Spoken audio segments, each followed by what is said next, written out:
Pero malaw daw siya pati ngi. Kasuod maubi ako, mama.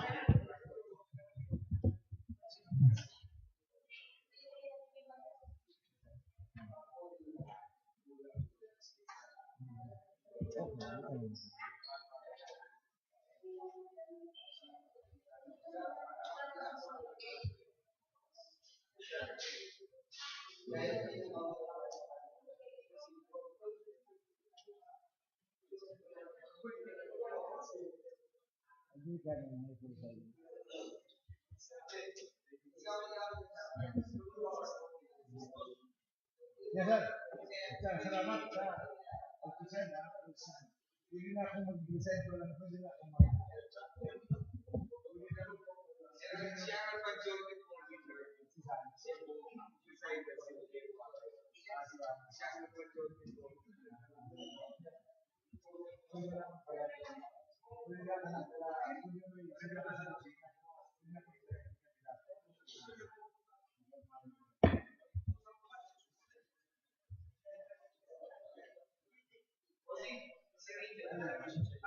oh, dahil man. Tapos na yan eh. Tao lang. Okay na tayo mo ah.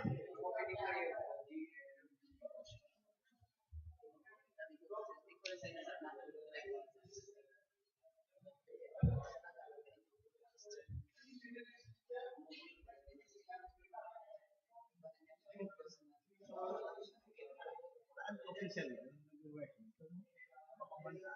legally speaking, provincial secretary may responsibility. Yan, mga accessories mo lang yan. Iyo. May mga problema. Basta ang accountability niya sa iyo. Not even kita. Ay mo yan. Pero alter ego mo yan. Kaya pa rin, kung may problema dyan, makulong ka.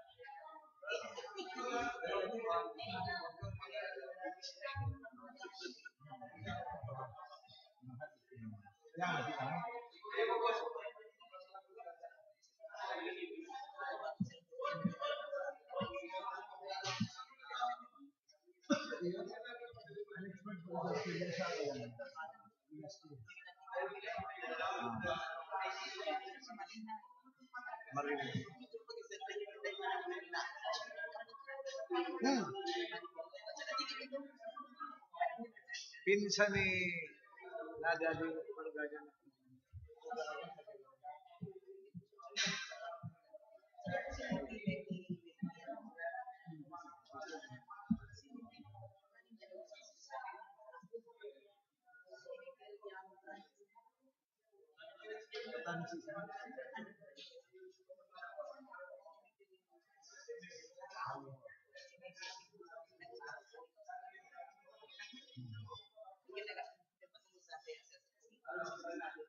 Ay, siya siya. Ay,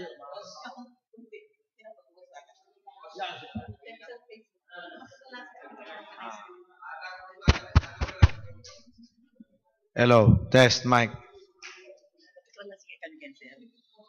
Yo. France. Hello, test mic.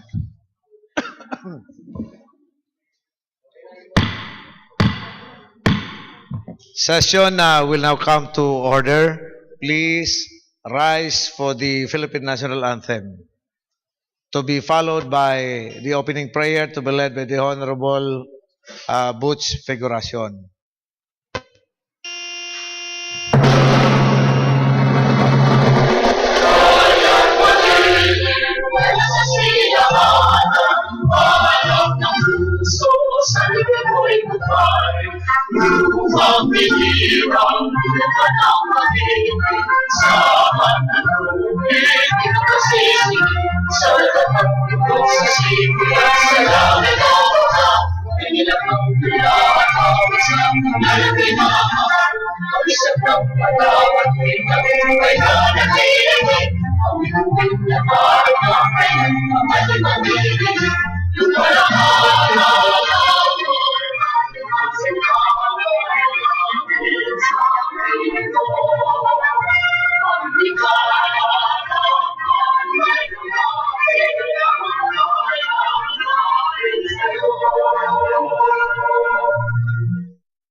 Sangguniang Panlalawigan prayer. Dear Lord, as we deliberate in today's session, give us the wisdom to overcome passion. Give us that understanding heart to do away with prejudice. Give us the foresight to know what the future may devise. Give us the courage and strength to seek the truth in what is good. Give us the facility of language that we may be understood. And finally, our Lord, make us worthy public servants of this province. We deeply love and highly honor the province of Kamsur, premier province of Bicol region. Amen. Thank you, Honorable Figuracion. May I now request the Secretary to do the roll call? Honorable Vice Governor Fortunato C. Peña. Present. Honorable Board Member Warren A. Senior. Honorable Board Member Romulo O. Hernandez. Honorable Board Member Darius S. Nopra. Honorable Board Member Fabio F. Figuracion. Honorable Board Member Nelson B. Julia. Honorable Board Member Rito B. Espiritu Jr. Honorable Board Member Angel G. Naval. Honorable Board Member Emmanuel H. Noble. Honorable Board Member Hilmar S. Pacamara. Honorable Board Member Amador L. Simando. Honorable Board Member Giovanni A. Senior. Honorable Board Member George R. Bengua. Chairman, I have the honor to certify the existence of a quorum. Okay, we now have the quorum. We will now proceed with our session. The Honorable Majority Floor Leader, Honorable Naval, is now recognized. Thank you, Mr. Chairman. Are there inclusions in our agenda? Yes, the Honorable Warren Senior is recognized, and the Honorable Butch Figuracion will follow. Thank you, Mr. Chairman. With the kind indulgence, Mr. Chairman, of the body, I would like to include one inclusion only, Mr. Chairman, under committee report, a committee report of the Committee on Finance and Appropriation. This with regards just one item, the municipality of Libmanan, Mr. Chairman. It's so urgent, Mr. Chairman, that we return the ordinance of the municipality of Libmanan, Mr. Chairman. The committee took notice of it, Mr. Chairman, just yesterday after the session, and then we have a session today. The committee has no more time, Mr. Chairman, to... So you want it included in the business for the day? Under committee report. Under committee report, okay. So Thank you. I move for its inclusion, Mr. Chairman. Any second? Just one item. duly seconded by Honorable Bengua. No objection? Same is approved. The Honorable Figuracion is now recognized. Thank you, Mr. Chair. For inclusion under business for the day, a resolution requiring component LGUs to designate a city and municipal population program officer, MPPO, and institutionalizing the population management program in the province of Kamsur. So anybody seconding the motion? Duly seconded by Honorable Simando. No objection. Same is approved.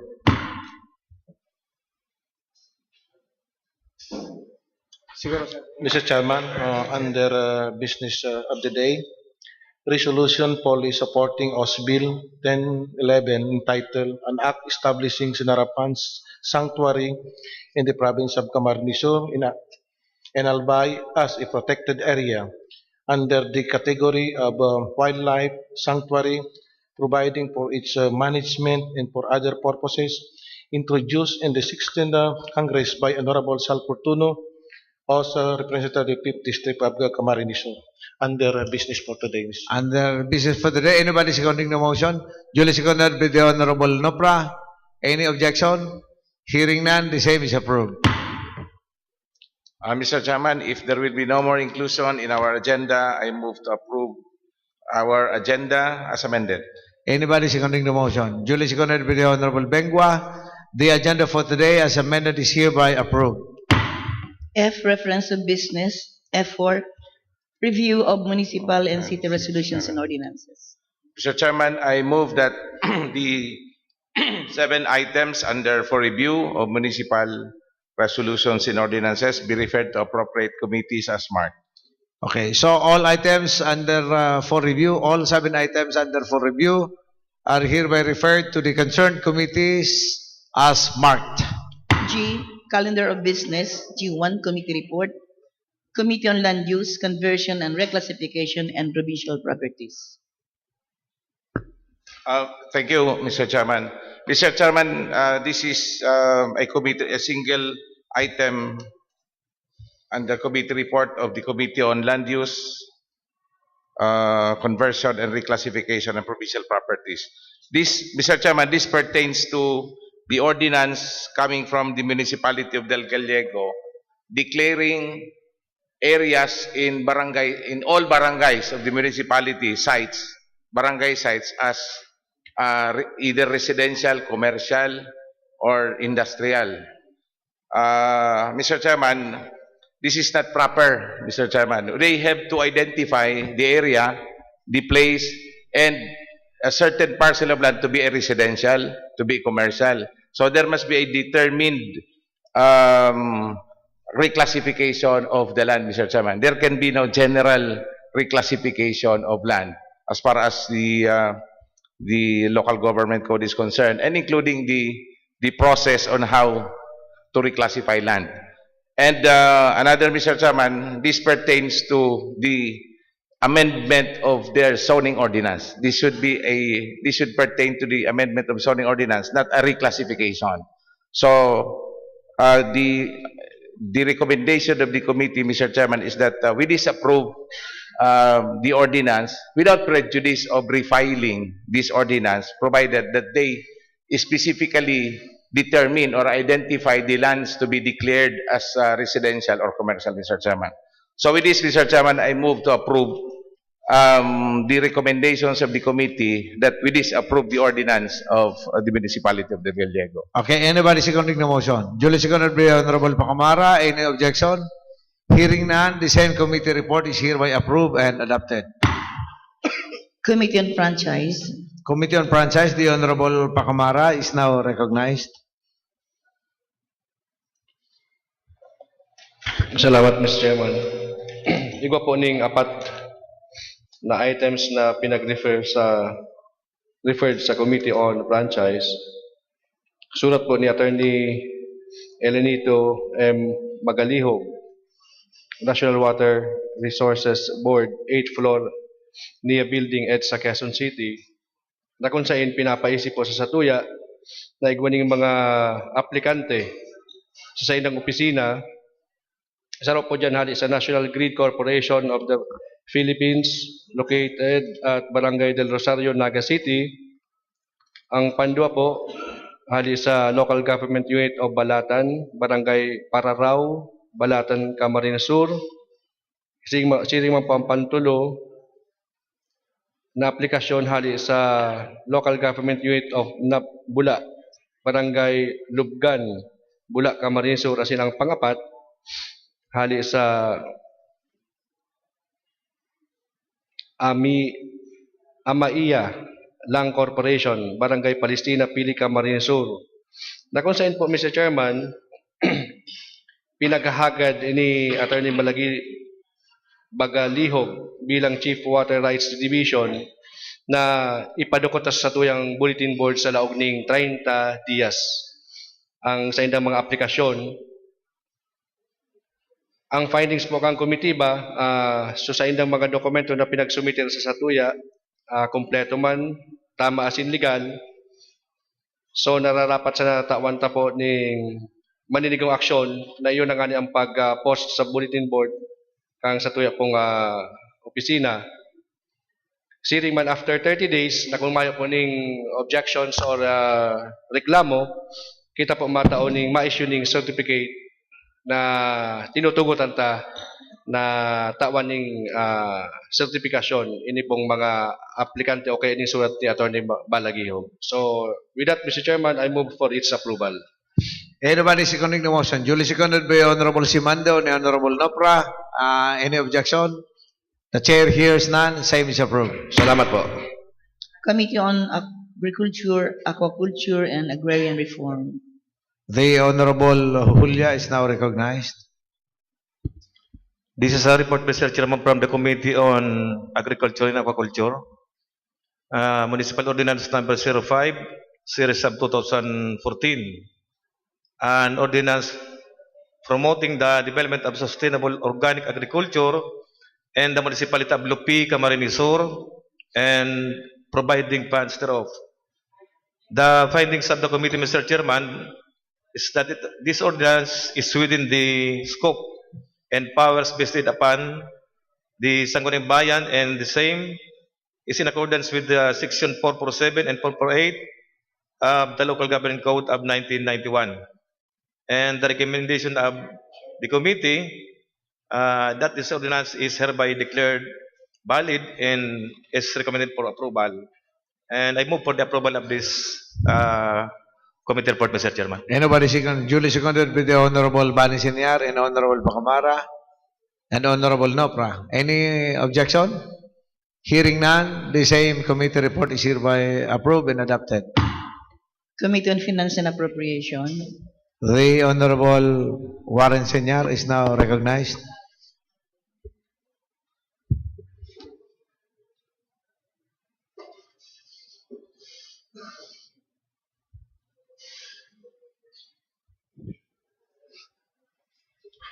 Thank you, Mr. Chairman. Just one item, Mr. Chairman. It's with regards to the resolution number 14-294A, authorizing appropriation ordinance number 14-06, thus appropriating the amount of 38,923,530 under the grassroots participatory budgeting projects GPBP for calendar year 2014 with the Department of Agriculture, Department of Environment and Natural Resources, Department of Interior and Local Government, Department of Health, Department of Social Welfare and Development, and Department of Trade and Industry. The recommendation, Mr. Chairman, of the committee is to, instead of disapproving this, Mr. Chairman, this ordinance, the committee finds it proper to just return it for them to rectify the infirmities in this appropriation ordinance, Mr. Chairman. Because the committee found out, Mr. Chairman, that as a counterpart of the grassroots participatory GPBP fund, the total amount as counterpart from the national government is only 33 million. And the counterpart of the LGU, Mr. Chairman, is 5,823,530. The total amount is 38,923,530.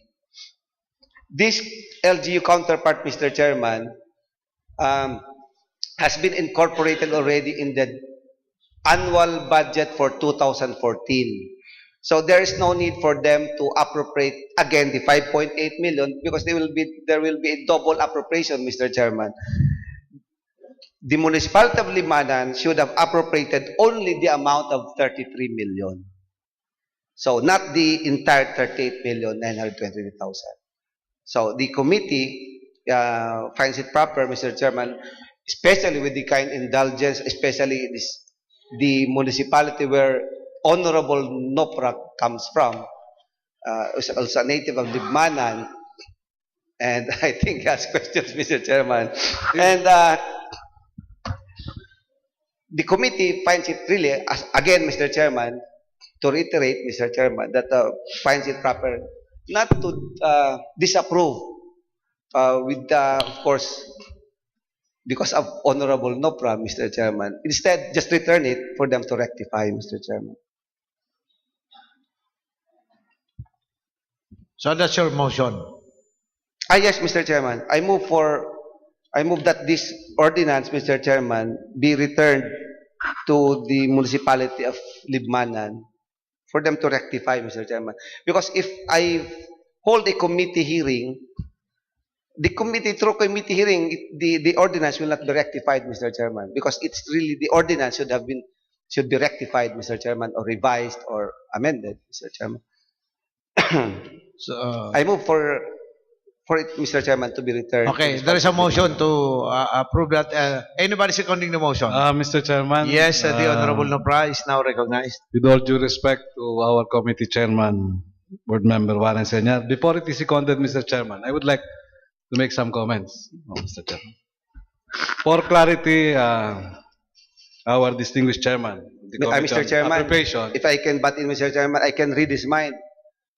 I know he would no, like no, first to one ask moment, who is Mr. the author, Mr. Mr. Chairman, Chairman. of this ordinance. Mr. Chairman, Okay, go ahead. ay ako po kumbinsido ako talaga na si Warren may bolang kristal eh. Pero po this time Mr. Chairman, garo medyo napitaran si prediction niya. Kasi po niapot ko po sa proseso at sa panlalawigan. If I may be allowed, Mr. Chairman. Yeah, please go ahead. Please go ahead. According to Board Member Naval, in his own review, after careful perusal of that ordinance, proposed ordinance, Ablibmanan, Camarines Sur, no, giling takalan, tagwapo kang ngonyan pa di. Ayo, Board Member siya. Pirmi ko po kayong kadiskusyon, kaya inabibing mabanggit. Pero maurag ya. Honorable Senior is on line. Patawad po, tao lang. Patawad. Mr. Chairman, ang pagkaintindi ko po, sabi ni Board Member Warren Senior, base sa iyang pag-analisar, igwaning error na nakomitir ang Sangguniang Bayan Kanlibmanan. But then, di niya ilalog sa komitiba, ibabalik na lang sa Sangguniang Bayan Kanlibmanan para da ikurhir ang pagkakamaling iyan. Now, Mr. Chairman, so, if that is the case, yaong kita ko niya sa sarong sitwasyon na ang sarong ordinansa Kanlibmanan, data pig-aprobaran, data man pig-disapprove. Ngunyan po, dahil dyan, gusto ko lumataning linaw, kasi nadangog ko tong amount na kulaon. Ang pagtubod ko po, si Board Member Warren Senior, sa sayang metikulosong pag-adal, tayan po, di kalibreng legislador, ang pagtubod ko, bako ning sadit na error, dakulaon ining error, Mr. Chairman. Yan po, base man po yan sa interpretasyon ko bilang dati man na Chairman sa Appropriation, kung kan ako kagawad pa. Ang gusto ko pong linawan punto inot sa ni. Ang sabi po ni Board Member Naval, tamayo pa akong kopya, Board Member Warren Senior, bapat bakong 38 million an amount na ipig-appropriate for that purpose. For the GPDP, Ablibmanan, for this year. Gusto niya pong sabihin, igwaning diferensyang sobra sa 5 million. Kung ako po tama, Board Member Warren Senior? That's correct, Mr. Chairman. So bakong simple error? E gargantuan error. More than 5 million.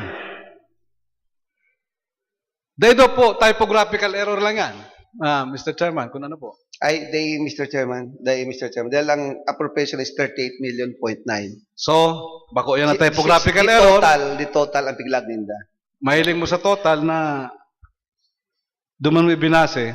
Klarado po, dyan sa ordinansa na yan, na ang 5 million para sa 2014 budget, charge sa 2014 budget. Yes, Mr. Chairman. Then gusto mo pong sabihin, nag-appropriate sinda para sa 2015 na dapat yan 33 million lang, ipigdagdag pa itong sa 2014.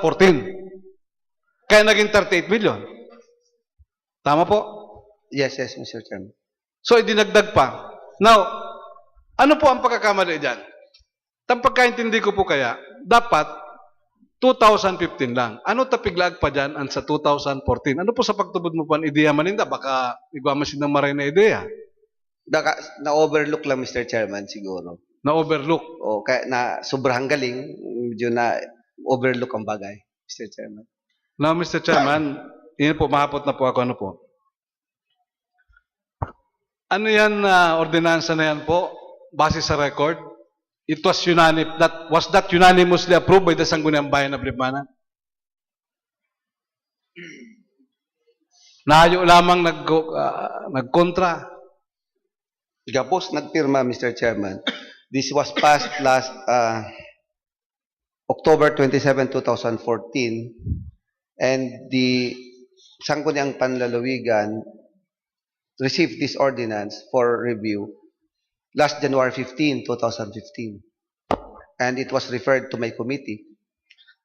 And dahil lima na rin outright the committee acted on this, Mr. Chairman, when it was referred to us. Actually, mapaman decision ng committee na pig-review mo pa lang on your own as chairman. This was referred already to the committee. So, and in fact, it's a committee report. This is a committee report and sa imong recommendation, Yes. Mr. Chairman, It's a committee report. na ibalik. By the members. Binabalik ta. Yes, Mr. Chairman. So, Mr. Chairman, kaya po nipiglinaw ko gabos ta, hindi po baga-aram ta, nadadala ng live ang session ta, ang mga tagalibmanan po, tuwing may session, particular, nagdadalan po. Dahil sa marina kaisipan ka sa itong vice gobernador, very transparent. And mga tagalibmanan daw sa mga parte kang kinaban, nadadala na nangyayari. Di kaya piglilinaw ko, Mr. Chairman, tano po? Tego kayong sarong kagawad sa libmanan, minsan nadangog ko nagtaram. Nagtaram sa mikropono, sa kadakol na tao. Ang sabi niya, ang dapat nga kan mga board member na tagalibmanan.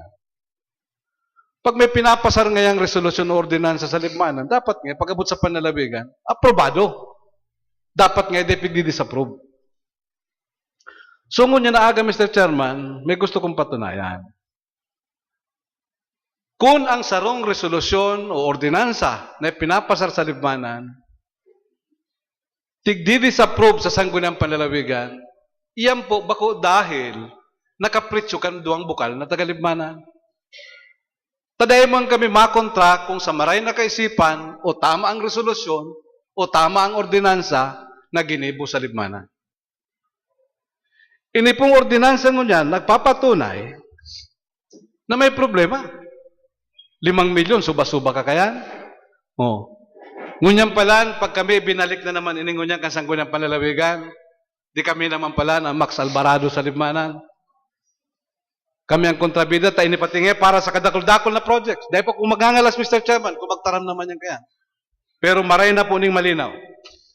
Ibinabalik kan Sangguniang Panlalawigan, ta sa pagtubod kang committee chairman, sa pag-adal kang komitiba, iguning dakulang diferensya. Kaya dahil pwede, na ang Sangguniang Panlalawigan, magboto o magpabor sa ordinansang ini, resolusyon, ordinansa kan libmanan, tadawa palang sala, maboto kami, ma-approve kami, taga-partido. Ay, dahil man yung pwede. Dawa palang sala, para sa libmanan, pirong ang mata, ha? Mayo kami nadadangog, maboto kami pabor, sa libmanan. Gabos na para sa karayang libmanan, Mr. Chairman, pinaglalaban ko yung digdi, pinaglalaban mo yung digdi. Hindi kami kayo po ang sunsunan. Pero po, inilang malinaw, nasala ang ginibunindan ko niyan, Mr. Chairman. Now po, por ultimo, kasabi mo po, unanimously approved, Mr. Chairman. Gusto ko daw pumaraman po, si Saya, an author, kan resolution ordinance na ini, nahali sa libmanan. The incoming board member, Mr. Chairman, year 2016, no other than Honorable Ariel Orinio, Mr. Chairman. No offense meant na shock lang ako si announcement ni board member Anyway, so si Kagawad Orinio pala na nag-sponsor kang resolution ordinance na ini. Oh, hasta malinaw na kung taano tapig disapprove ta, kung taano tayo binabalik ta sa inda. So, Mr. Chairman, yung man lang po yun, marina po kayo malinaw ta. May data man na nagtatrabaho kami, pagpaparasautan kami. Okay. Ano po? Thank you for the thank you very comments. much, Mr. Anyway, just a thought, additional thought. Maybe it has been appropriated last year, 2014, but it was not disbursed and was not obligated. So if that was not obligated, they have all the reasons to include that in the current year budget. So that has to be found out. We have to find out from the LGU Limanan whether that amount was already obliged or was already obligated. Otherwise, kung dahil man po talaga, then the ordinance is proper. So it is but right to return that for the lack of information that we have. Okay, so Yes. there was already a motion. Anybody seconding the motion? Duly seconded by the Honorable Pacamara. Any objection? The chair hears none. The same committee report is hereby approved and adopted with the comments of the Honorable Nopra. G3, business for the day. Inclusion of honorable figuration. The Honorable Figuration is now recognized.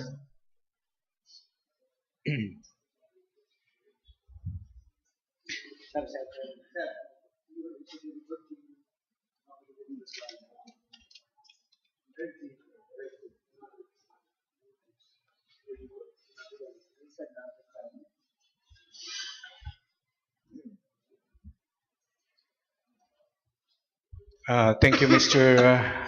Chair. Under business for the day, a resolution urging component LGUs to designate a city and municipal population program officer, MPPO, and institutionalizing the population management program in the province of Kamsur. Whereas the legal basis of the Philippine Population Program is Republic Act 6365, otherwise known as the Population Act of 1971.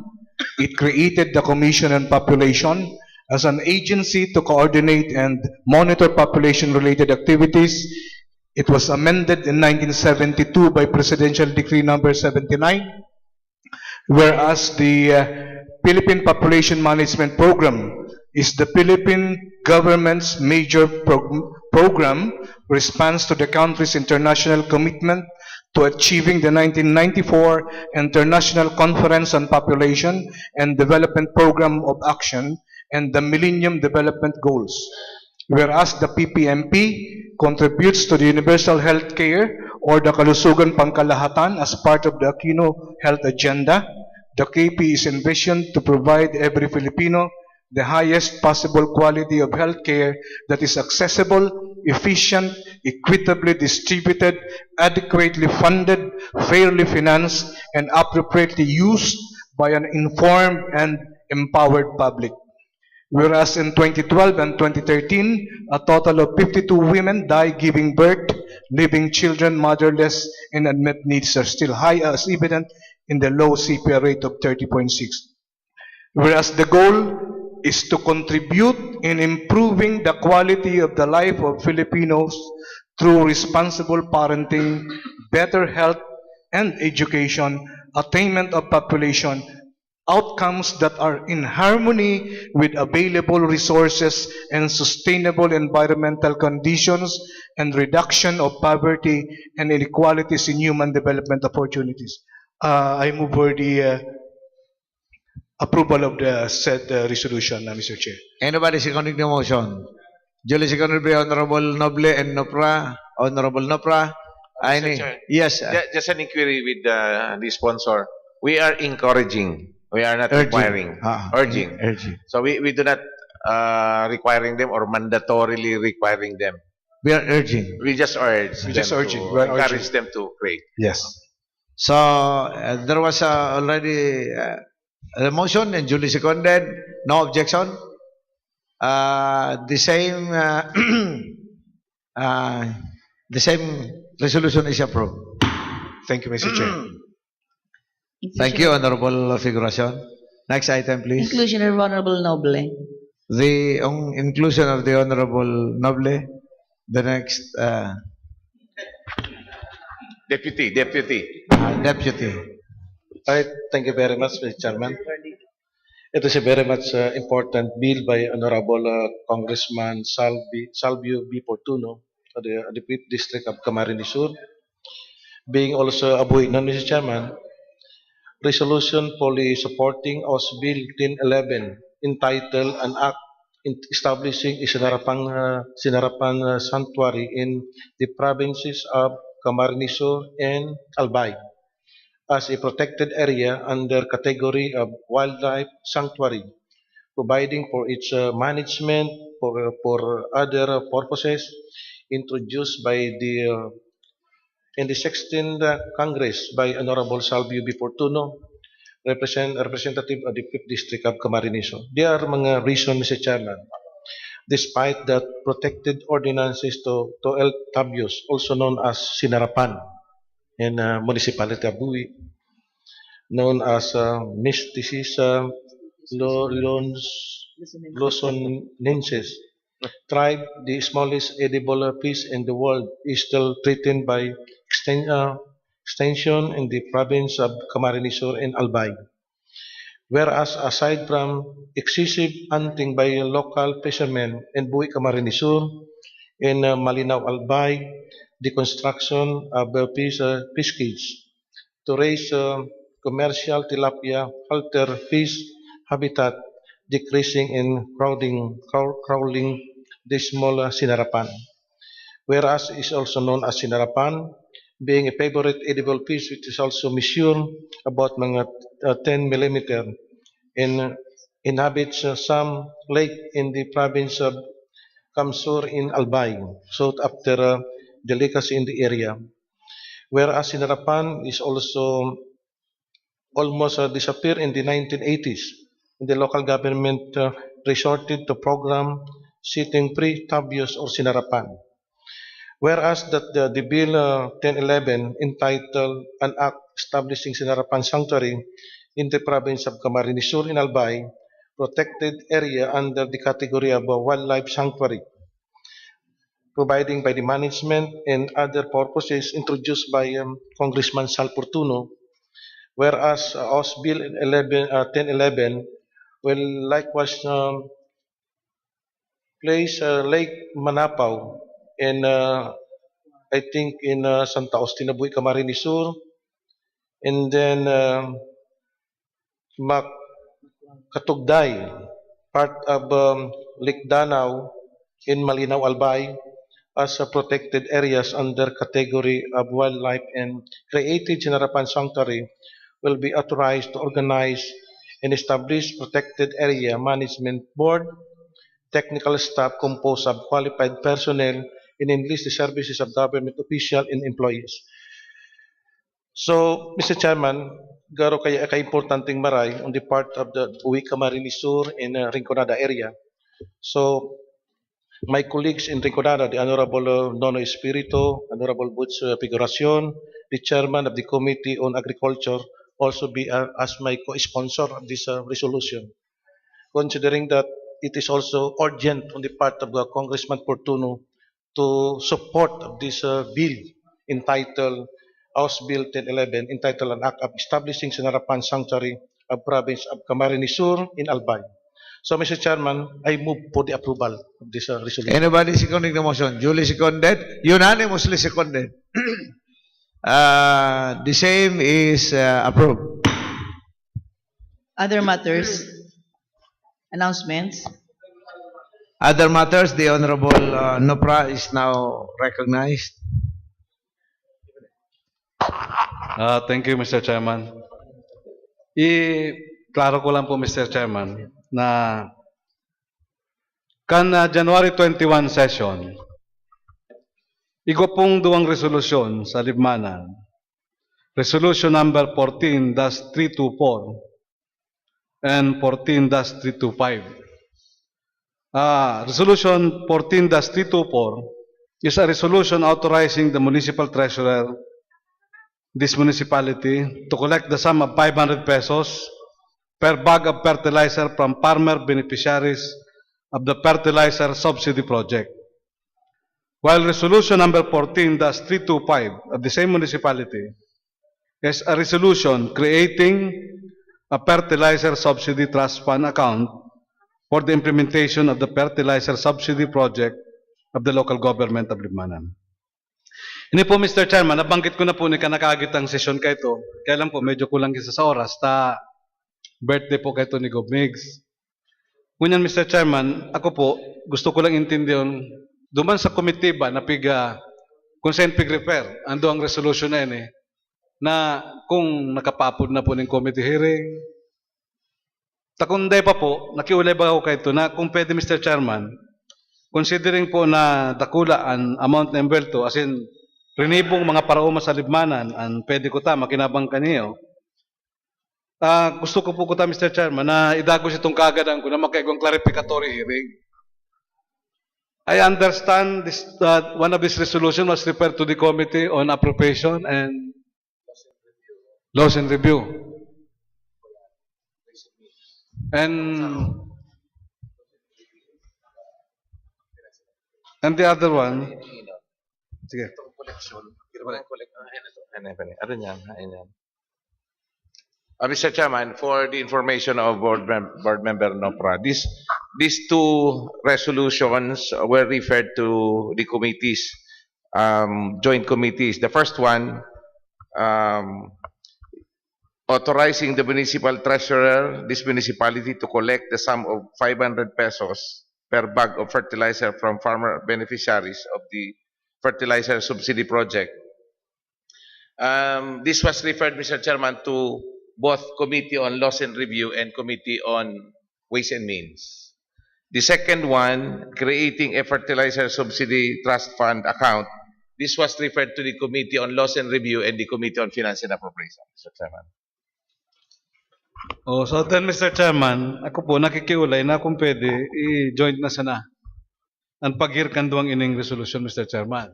Nga nabanggit po mga committee. Basta ka po na maimbitara na gayo ang municipal agriculturist kanlibmanan, ma'am Pakinot, the municipal accountant, and the author of this resolution, Mr. Chairman. Tano po, ilinaw ko lang. Inot po, labi ko ka-interesado, ta siyempre sa libmanan ini. Ngunyan, Mr. Chairman, ako po kay nahiling ko digdi. Mabayad pang 500 ang sarong parauma.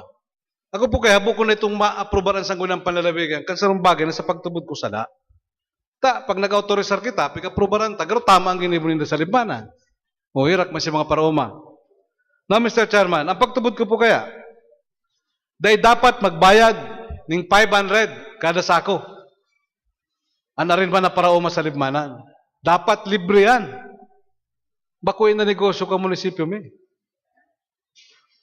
Dahil dapat magbayad ng 500 kada sako ang mga parauma sa libmanan. Dapat libre. Ngunyan, Mr. Chairman, saro pa. Hagadon po sa municipal agriculturist, ma'am, pag-invite po nindo, patabi lang, panganing malinaw, in fairness to him, daraw niya po si mga listahan na kan mga naka-avail na kanasambit na programa.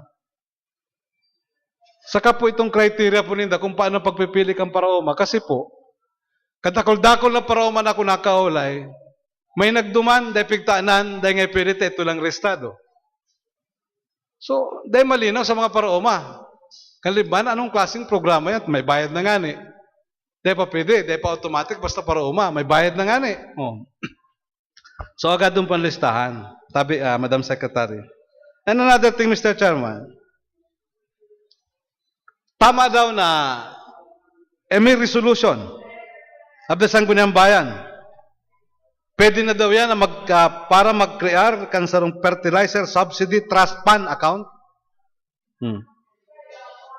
for the implementation of the fertilizer subsidy project of the local government of Libmanan. Yan lang po, Mr. Chairman. Gusto ko pong linaw. Again po, ini, bako ning kapritsyo ko na no paman, pigpopoter ko lang po ang interes, kang labi sa 80% kan sanggatos na ribong mga taga-Libmanan, tan sa muya pong banwaan, labi sa 80% nasa po agrikultura, kadaklan mga parauma. Kaya kung may magayon na programang arog kani, mas marina pong malinaw sa mga parauma kan Libmanan, malinaw man sa Sangguniang Panlalawigan bago po kita mag-aprobar kan siring. That's all, Mr. Chairman. Thank you very much.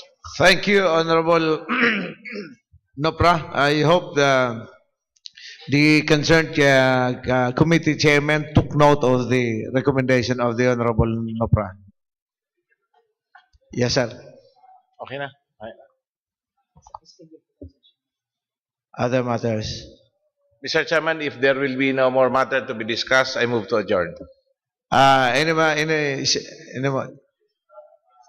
Our next session will be on February 3, regular, Tuesday. Tuesday, February 3. We have 4 Tuesdays, Mr. Chairman, in February, so we might as well have that of those days as our So session February days. 3, February 10, 17, 10, and 24. 17, and 24. Okay. I reiterate my motion to adjourn, Mr. There's Chairman. a motion to adjourn. Anybody seconding the motion? Duly seconded by Honorable Bani Senior. Session is adjourned. Thank you very much. Good morning. May God bless you all. The chair would like to acknowledge the presence of former board member Ernie Verdadero and former board member Rex Oliva. Also kagawad si Mando of Garza Torena.